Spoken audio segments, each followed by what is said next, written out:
Ladies and gentlemen, boys and girls, Chaseontwowheels. Here in front of us we have the beautiful CFMOTO Ibex 800T. This is actually my personal bike, and as you can see, I've added a couple mods on it, and in today's video, I've had the bike for about a month, and I've put a ton of miles on it.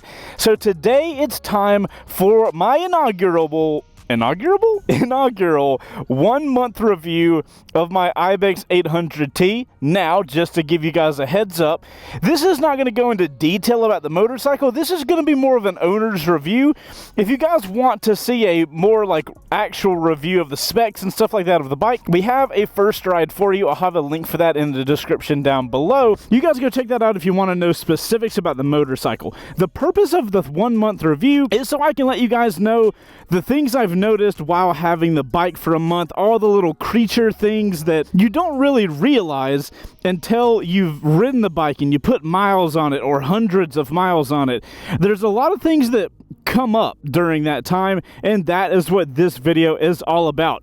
Do I still like it? Do I think it's a piece of crap? Do I ride it all the time? We are going to discuss all of those things in this video. You guys buckle up and get ready for a very fun ride, because I love this bike and I'm excited.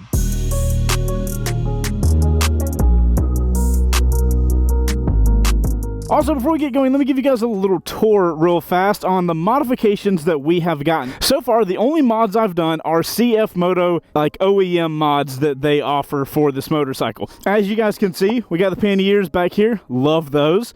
We've got the engine guard right here. This guard actually comes on the bike. This is additional. We've got those upgraded foot pegs. We have a radiator guard down there. You can see the silverness of it. We got these black guards there for the fog lights. We got these guards here for the headlights. We have a kickstand pad extender down there, brake guard here, and a brake reservoir guard here. I'm pretty sure that's all of the updates. Oh, and of course, you guys know it's not a motorcycle that I'm riding if I don't have my quad lock on it. If you guys want a quad lock, I got a discount code for you in the description. Enjoy. But yeah, guys, that's all I've done to the motorcycle. Everything else is exactly how the bike comes, and that is how we are going to be testing it today. As far as looks, the bike already looked cool, but with all the guards on it, this bike looks freaking dope. And it's gonna look doper. Can't tell you guys what's going on, but don't worry. Stay tuned and subscribe, you'll find out. Alright guys, let's get this video started and let's talk about what this bike has been like riding it for a month. Currently got it on the center stand right now. I've actually, guys, never tried to get this bike off the center stand while on the bike, so today's gonna be a first. Let's see if I can.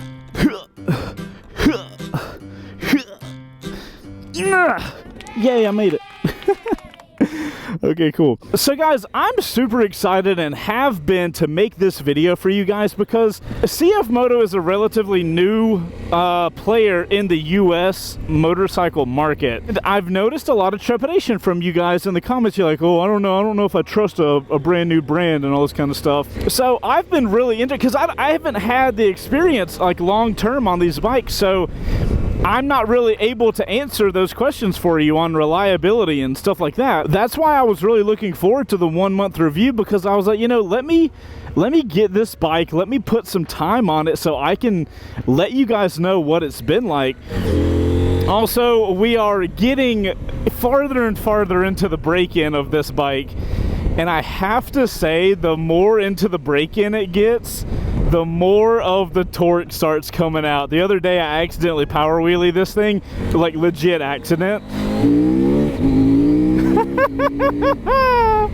Oh, it was a legit accident the other day. That one not so much, but it's so fun to get a brand new bike and you know, you baby it from the get-go just to let the engine bed in and everything, and then you just start getting more and more power as time goes on.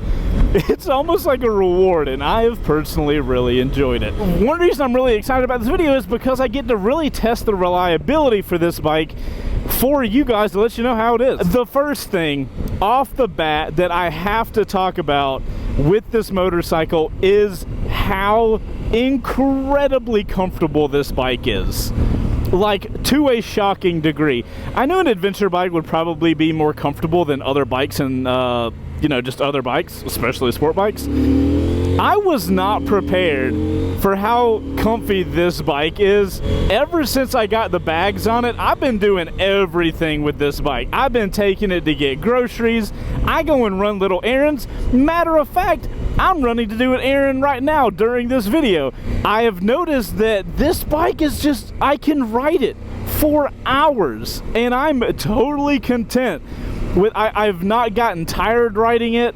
I have a position I can get in if my legs get tired. This bike is easily one of the, I don't know, top 5 comfortable bikes I've ever ridden, which you guys know, like, I like being a little hooligan and whatnot, but also I gotta have comfort, baby.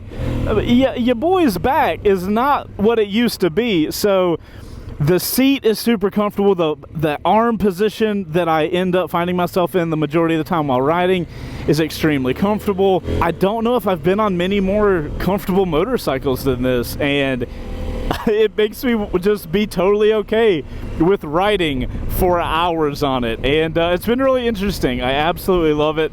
It's actually more comfortable than my MT-10, which is shocking.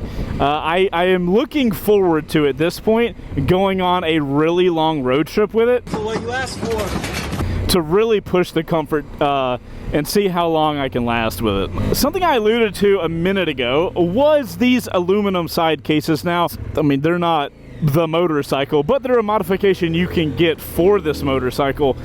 And I have to say, I have changed the way I look at motorcycles since having a motorcycle with big aluminum side cases. I'm not going to go all into it because the last video I did on the Ibex where I was talking about did I ruin the bike by adding all the weight to it, I'll put a link in the description, but you guys can go watch that video. Why is this car, we're just going to skip them? Cool.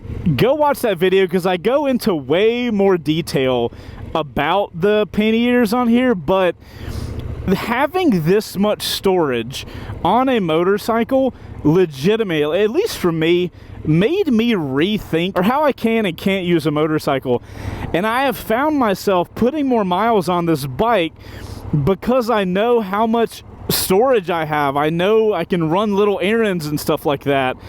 And it makes you ride your bike more, which is kind of freaking cool. All right, guys, next up is a kind of pointless point for this video since it's like 85 degrees today. But one of the really positive things, because when I got this motorcycle, we were still going through that weird winter time in Georgia where it would be like 45 in the morning and then 75 in the afternoon. These heated grips and the heated seat on this bike are great. I have absolutely treasured them because, like I said, I'll be headed to work in the morning and it'll be in the low 40s Fahrenheit, and I can just pop these heated grips on the heated seat and they work so well. I cannot tell you how thankful I am for that stuff, and that's something that comes on this model. I absolutely love it. And now, since we're in the curvy road part, let's talk about the agility that this bike has. It has no business being this agile. So I've noticed I'm able to lean this bike over more than other adventure bikes that I have ridden recently. There's a specific bike, I won't name it. I would start riding that bike spiritedly and I'd get the bike leaned over and I would start scraping the foot pegs on that bike, and I was like, what is happening? I should not be scraping pegs. And I've noticed that when I go to the same areas on this bike, I don't scrape those pegs. So maybe it's a suspension thing, I don't know. But I have been very happy with getting this bike leaned over through turns. It is incredibly enjoyable. And it's one of those things you guys probably don't expect adventure bike to be able to be fun in curvy roads. You are totally wrong. You almost couldn't be wronger. And that is all with all the extra weight. So imagine, you throw all the weight off, you'd have an even more fun motorcycle. Oh, one thing, I will add a little caveat to the heated grip conversation. One of the negatives I did notice about the heated grips, and these are on the days that I really needed them, the heated grips get very hot. And that's awesome. That's a good thing. The problem is, I have noticed that the heated grips and the heated seat, they get very hot and then they chill out to about I don't know, I'm making these percentages up, so you guys will have to forgive me. They heat up to about 100%, which even on the coldest day feels amazing. But after they get to the hottest section, they stay there for a little while, and then I notice if you have them on long enough, they drop down to around 50%, and they stay at 50% for a little while, and then they come back up to 100. So they do this weird kind of cycling thing. We're gonna take a left. Why not? Obviously, cycling is not ideal, but I mean, I never really had a problem. It was just like, I wonder what's going on right now. You know, I'm looking at the grips like, what's happening? Also, getting to the heated grip or the mode thing, we'll bunch this into another negative. The menu system, and I talked about this on the first ride, so you guys can go watch that, but I have to hit set, I have to hit and hold the up arrow. Now I can do the drive mode, the heated grips, and the heated seat thing. Very strange. It takes a little longer to get to than I really wish it did. There are ways on these controls that are, as they are right now, that you could modify, like a hard hold, like a hold press on the up arrow, maybe could take me to that screen, period. I really wish CFMOTO would do something like that, because I don't love what it takes to get to the drive modes or the heated grips or the heated seat. Those are things that I, as a rider, am going to be using relatively often, so I wish I had easier access to them. I have noticed after a month of riding the bike, I can get to that with almost without looking at the bike, which is kind of cool. So at the end of the day, it doesn't really bother me, but if I'm going to nitpick an already amazing motorcycle, that's one of the things I would definitely nitpick. All right, my friends, you ready for something that absolutely surprised me when I got this motorcycle? It is the sound that this bike makes, and that sentence is not done, stock. This bike has not been modified in the engine or the exhaust at all, and it currently sounds like this.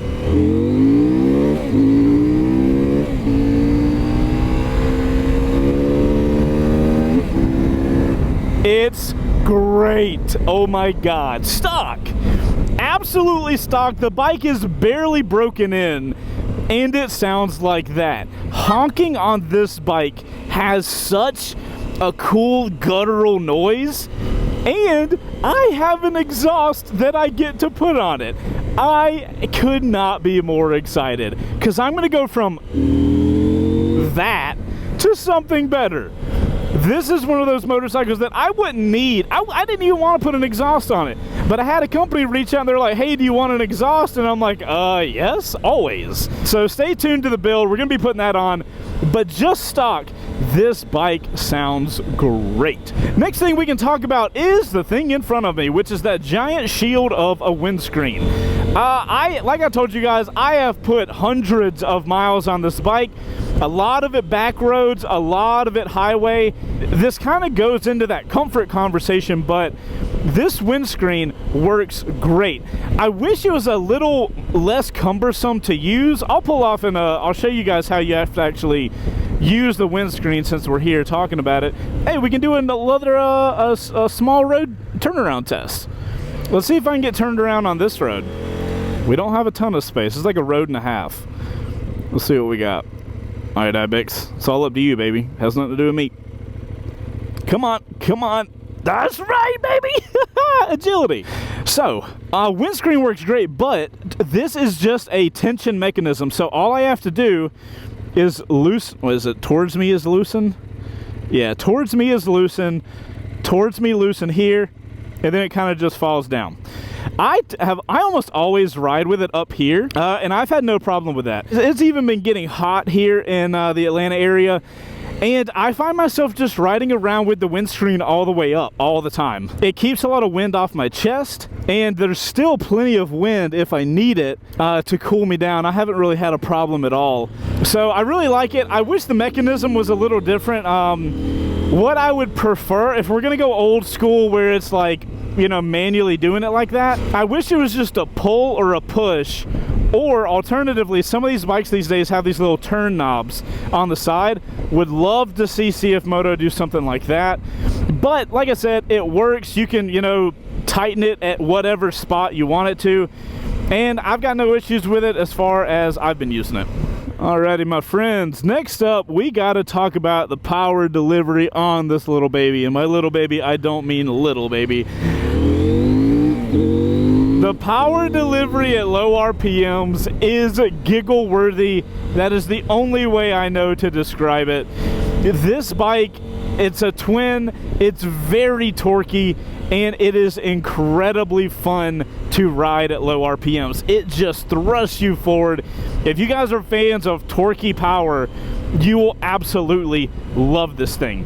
One of the other sides of that coin is that with being a twin, the power does die off high up in the RPMs. From what I've noticed, you have a lot of power up into about 5,500 RPM, and then the power dies off a little bit. If you're one of those guys that you ride high in the revs, or that's just how you like riding, that is something to keep in mind. This bike is not going to reward you for revving it out.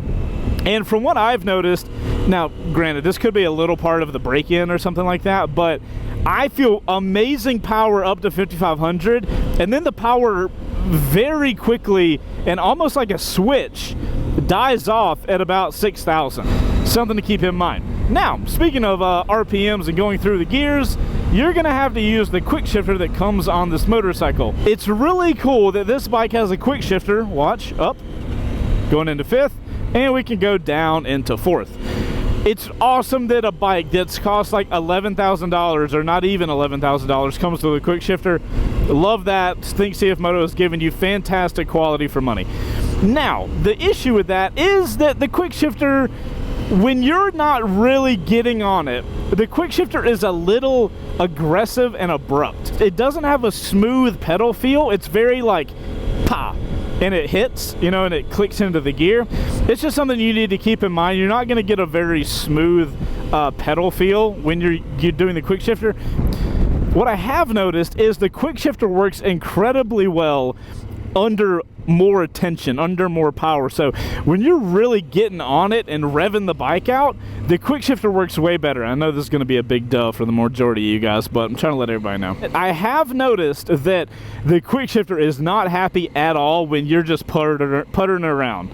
Like I'm doing this, quick shifter's not great. One of the oddities that I've noticed with the transmission on this bike is between first, neutral, and second. Now, I already talked about the quick shifter not really liking it if you don't have a lot of throttle or a lot of, you know, revs going on the bike. And what I've noticed sometimes is, and to be fair, like you shouldn't even use a quick shifter like this, but I've been in like super bike test mode, like testing everything I can. And a lot of the time, the quick shifter, if I go from second to neutral down, and I don't have a lot of revs going on, the gearing kind of gets stuck in this little middle zone where you guys can see on my dash, I've got a 1, right? I'm in first gear.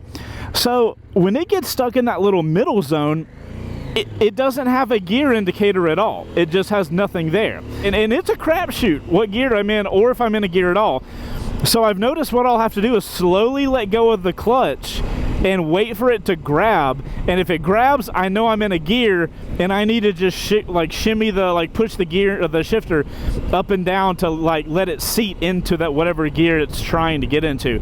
And sometimes it's in neutral, so it gets kind of weird if in your brain you don't know, if you don't see that gear indicator being blank and you just let go of the clutch thinking you're in neutral, and then you're actually in second and you start getting thrown forward.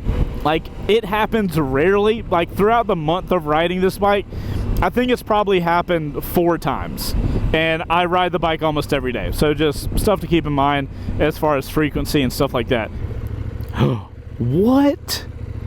Dude, hold on. If you guys have been a fan of the channel and you came to our last meetup that we did, we actually had that exact food truck come out to the meetup.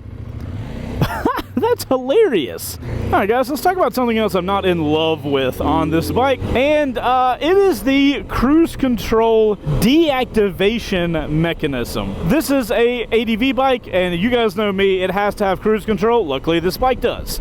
Now, to use cruise control, you push this out, right? You get that little indicator, and then you put down and you set it, and you're good to go. Cruise control works a peach. You can go up and down over here on this little toggle. Now, the thing that I don't love is that when it comes to cruise control, I really like deactivating cruise control by getting the throttle and pressing forward, like rotating it forward. And for whatever reason, you can't do that on this bike. I don't know why. I don't know if it's the type of, like, the electronic throttle makes it weird or whatever, but the other ways to cancel the cruise control, you've got 3 different ways. You can pull the clutch in, you can activate this cruise control knob, you can just put it back the other way, or you can brake. If you brake in any way, the cruise control will deactivate. For whatever reason, I personally like rotating the throttle forward to deactivate cruise control. I don't have a problem with the actual cruise control itself. It's just deactivating it that is a little funky for me. I wish I could rotate the throttle forward. I'm sure that has to do with it being like an electronic throttle or something like that. Woohoo! On the Ibex. All right, let's not run into cars.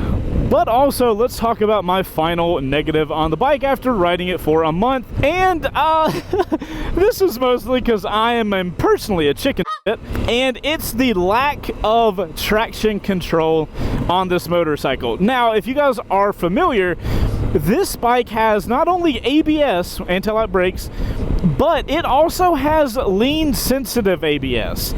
Which means the only way it can do lean sensitive ABS is if it has an IMU, and the bike basically has a computer in it that knows if it's going left and right and stuff like that. And it uses all of that information to know if it should or should not and how it should use the ABS when you're leaned over.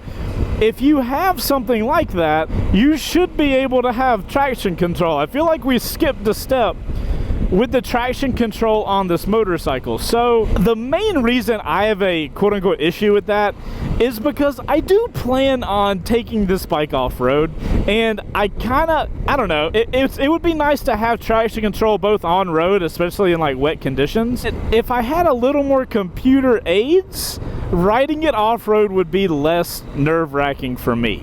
Granted, I know a lot of you guys can be like, oh, if you're going to go off-road, you need to disable the ABS and you don't want traction control. But, dude, I don't know what I'm doing. I would like to have traction control. I'll put it that way. I get that I want that, right? I understand it from a person's perspective, but I can't have everything on a bike, especially, or if I can, it's expensive as hell. I got like 85 to 90% of what I want in a motorcycle. Why did that smart car sound like that? I've got like 85 to 90% of what I want / need in a bike, and it costs like way less than it really honestly should. Now, I'm gonna pull into this O'Reilly's. I'm gonna tell you guys the last thing about this bike that is probably, it makes it a rarity in the market. And that is that it has a frickin' app. Oh, I get to park in the shade? Yes, sir. Yes, sir. So, the reason I wanted to wait till I was pulled over for this is because I actually want to show you guys the app. CFMOTO Ride. We'll click into that. Here's the app.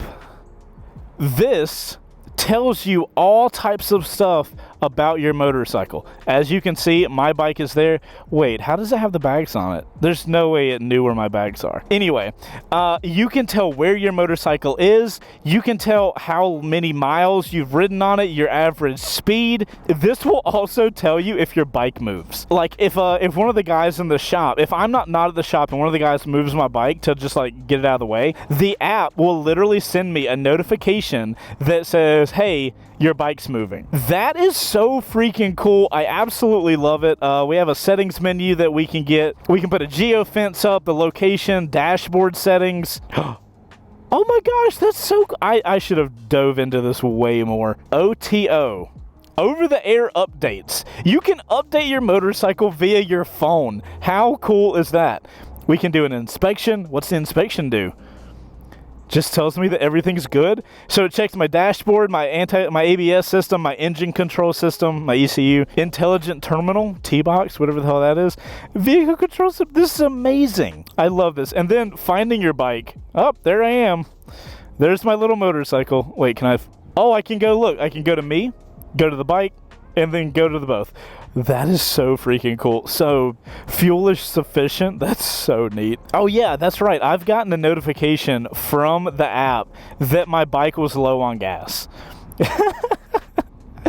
It's so cool. I need to dig into this more, but it's just one of those really neat little things that you don't think you want as a rider. You don't really care.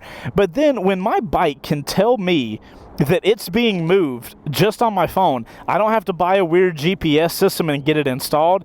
It's just already installed on the bike. That is so freaking cool to me. And you guys know I like the techie side of things, so I really dig stuff like that. But guys, I think that pretty much brings us to the end of the Ibex 30-day review. So far, I've put around 300 miles on it. I have absolutely loved the shit out of it. I find myself picking this motorcycle over other bikes I have in the shop all the time. It's super comfortable. It has a fun amount of power. It's super agile. It has all the luggage. I have really loved the hell out of this. So from here, where do we go? You guys might be asking, you know, this is my actual motorcycle. So we are going to be modifying it up to be a more ADV focused motorcycle. We got a couple little more mods coming in, so make sure to subscribe to the channel to watch what it turns into. This is ceremoniously the end of the Ibex's road-only life. I was very specific at wanting this bike to stay road-specific for the first month, so I could really tell you guys how it is as more of a touring motorcycle. So from here, it's going to start its journey of becoming a 50-50 bike. It's going to live half of its life on the road and the other half on the dirt. And I'm going to keep you guys updated with how the bike goes. You know, reliability is a huge question that a lot of you guys have from what I've seen in the comments. So I'm going to be letting you guys know. I'm going to keep riding this thing. I'm going to keep putting miles on it, and I'll keep you guys updated as she goes along. But so far, 1 month in, around 300 miles, and I've loved every one of them. And the break-in is almost like it's getting there. I can feel the power coming on, and now it can power wheelie, so now I can get myself in trouble. Anyways, guys, I'm Chaseontwowheels. Thank you guys so much for watching the video. If you enjoyed it, make sure to hit the like button, subscribe for more motorcycle content, or to see more content on the Ibex here. We've got a lot coming. You guys, if you want to check out the first rider that I mentioned multiple times, I'm going to have that here at the end of the video. OC, what do you think about the Ibex 800T? Let me know what you guys expected out of the 30-day review, and let me know if the bike actually delivered on it in this video. Make sure to put OC in your comments. I know you got to the end of the video. You guys are awesome. I'll see you on the next one. Later.